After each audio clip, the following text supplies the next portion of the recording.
Hi guys, we're going to have a chat about guitar electronics, but before we start, please subscribe to my channel.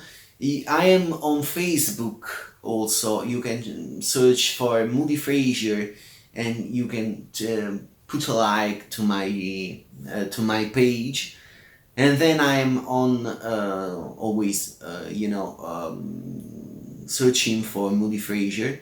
I'm also on Twitter, so you can follow me on Twitter. We are going to talk about guitar electronics. I'm going to give you some hints to make a good guitar electronic. You can take these hints to make every kind of guitar electronic. I'm talking about I've just made the electronic of my Stratocaster, but these rules are good for Fender, for Gibson, for every guitar you would like to make an electronic. So a guitar electronic it's not made from many parts. You always have the pickups, the potentiometers or the pots, the selector switch and the connector, the jack connector. The Stratocaster has another a little solder point that it's on the back of the guitar, just near the springs, the springs that puts the tension to the bridge. And this is an important thing to talk about, because everyone who starts to make guitar electronics finds that making this solder point is very hard. Because the secret to make a good ground point to the spring claw is to take it off. It's very easy to take off the springs, the screws, everything. Take off the spring claw, and you can make a good solder point. But what I mean for good solder point, the thing is that if you leave the spring claw mounted on the guitar with all the springs, I use 5 springs in my guitar, five low tension springs.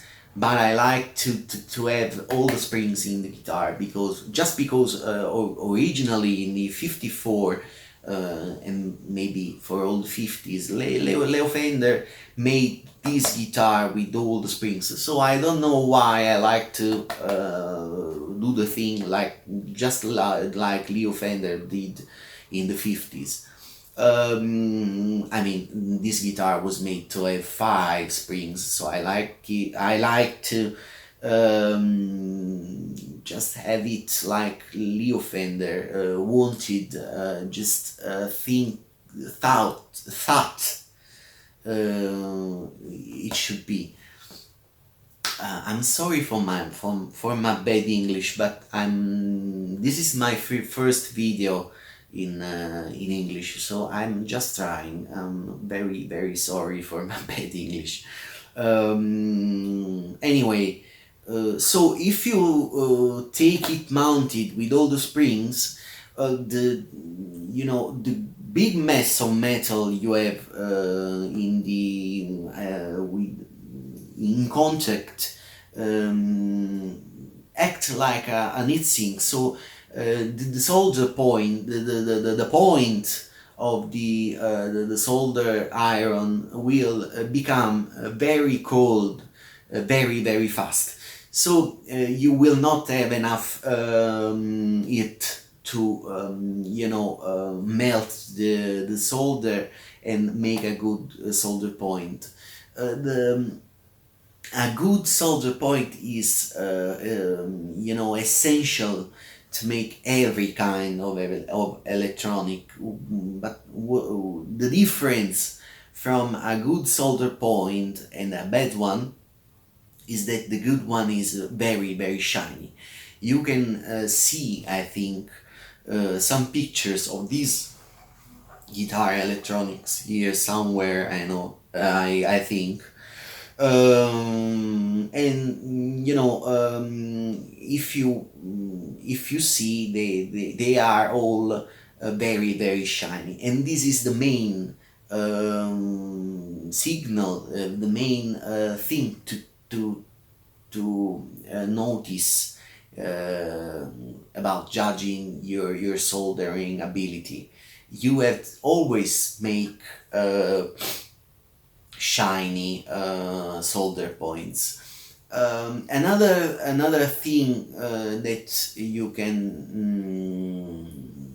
remember, you have not to spend too much for your electronic. Many times, an expensive electronic doesn't mean that the electronic will sound better or last longer than a normal medium priced one. I spent for this guitar, I think 50 euros, maybe 40 without the pickups, maybe $40. Fender components are basically CTS potentiometers with a Fender packaging, you can take and spend less. The original ones, they are just the same, buy your components with intelligence. I use a CTS potentiometers. You have to choose the right pots for your guitar. For this guitar, I had to take the short shaft ones. For Gibson, you need the longer shaft kind of pots because you have the top that is just deeper. So you have to let the potentiometer reach the top of the top of the guitar. You know. I use a CRL selector that it's the one with the little spring that seem to be the ones that Leo Fender mounted on the guitars in the 50s and in the 60s.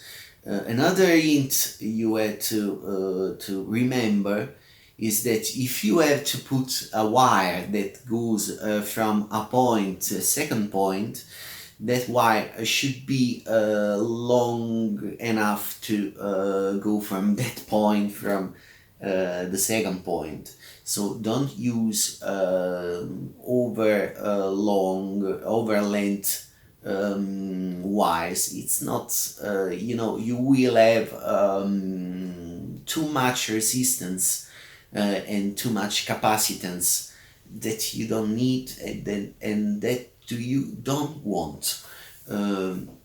So try to stay with the shorter wires you can put in your guitar.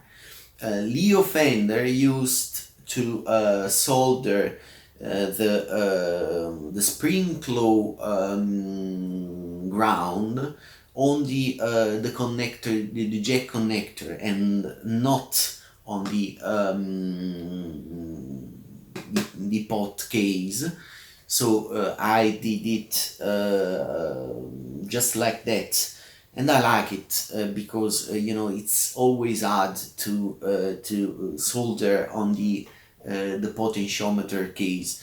The secret to do it right is to rub the potentiometer case with fine grain sandpaper because seems to be that the potentiometer case has some kind of protective film that lets your solder not stick to the metal. Anyway, I used to rub it with that, that fingernail sponges that makes my pot case shiny. I like it. You can see in the picture. I like it to be shine, but you can use also 2000 grain sandpaper. It's the same. It will not be so shiny, but it will work the same way. And this is you should be you should leave the solder iron on the pot case the less time you can, because you can literally fry the potentiometer, so it will not work anymore. And this is a common error or beginners of making guitar electronics. I use Neutrik jack connector. I don't like the classic Switchcraft one, the made in USA Switchcraft one, because I've had many Switchcraft jacks failing. So I found that these Neutrik ones are cheaper and maybe will last longer. So I like to use these Neutrik ones. They are priced maybe less than the half of the price of the Switchcraft one. So I like it. Another thing to consider is the choice of the capacitor in your guitar. There are rivers and rivers of words written everywhere about the kind of capacitor, but you can choose or choose, I don't know, the kind you like. I mean, every capacitor is maybe not everyone, but a good capacitor is a good capacitor. You can use I use Styroflex ones, but you can use the orange drops. I like to use the orange drops in the Gibson guitars. I don't like it in the Stratocaster and the Telecaster ones. I think that the orange drop sounds very muddy, so I don't like it in these guitars. You can also use the ceramic disc ones if you like it. Sounds a little bit harsh, so if you like it you can use it, but you have to like the sound. It's not really the sound, it's the response of the potentiometer. But the thing that you can choose really carefully is the value. Normally, or better, traditionally, the Stratocaster one, the Leo Fender puts on the Stratocaster one 0.1 microfarads capacitors, the same way the value, the classic value for the Gibson is 0.22 microfarad, but you have not to stick that value. I put in my guitars very tiny value capacitor. I've heard many times people, guitarists, say I don't, and I never closed the tone pot because the guitar sounds very muddy. So why not put a smaller capacitor to let this thing not happen? So I in this guitar, and I like it very much. I put 7 nanofarad, some kind of 0.00 or 0.68 capacitor, a microfarad capacitor. So 6.8 nanofarad capacitor, and I like it because it don't closes too much the sound. Maybe it closes, it cuts just the eyes of the guitar. So I have many mid-range frequencies, so I like it. It seems to be seems to me an old guitar, you know, the sound of an old guitar. I like it. So just experiment with capacitor. It's a cheap component, so you can really experiment with all the values you want to experiment. Okay. Another thing, I don't like the treble bleed circuit. I think that treble bleed lets the guitar play very bad. Because when I roll off the volume, I think that the low volume, the low volume just sucks my sound, just takes off my sound. So when I have a treble bleed circuit, you know, I roll off the volume, I roll off the bass part of the sound. So I feel that the sound is just too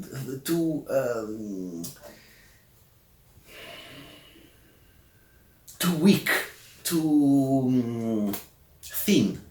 So I like that the potentiometer, the pot volume adds some bass to my low volume sound, just to let it not be too thin. Another thing is that the wires you use should not be the hairstyle thin wires. I mean, it's not intelligent to use too thick wires, but you know, midpoint is the good choice. You had to use the right gauge wire. It's not too thick and not too thin. Okay. And I think it's everything you had to know. It's if you put a good electronic on your guitar, it will surely play and sound better. You will be more satisfied about your sound, and a good electronic in an electric guitar, you know, electric guitar, if the electronic is made good, it will play good. So do not over or underestimate this aspect of your guitar. I think it's the main thing. You can choose every kind of pickup you like.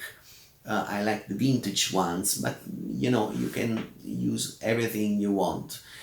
Just remember that many times the cheaper or the mid-range priced are not always poor ones. I use the mid-priced pickup. I use the Toner Rider ones. Expensive, it's not always the better. So remember that. So for today is everything you had to say. I had to say. I think I'm sorry for my bad English. I'm just trying. I hope I hope you can understand my what I want to say. As I said before, please subscribe to my channel. Follow me on Facebook and on Twitter. I'm also on Twitter. Goodbye, guys. For today is everything I have to say. Bye.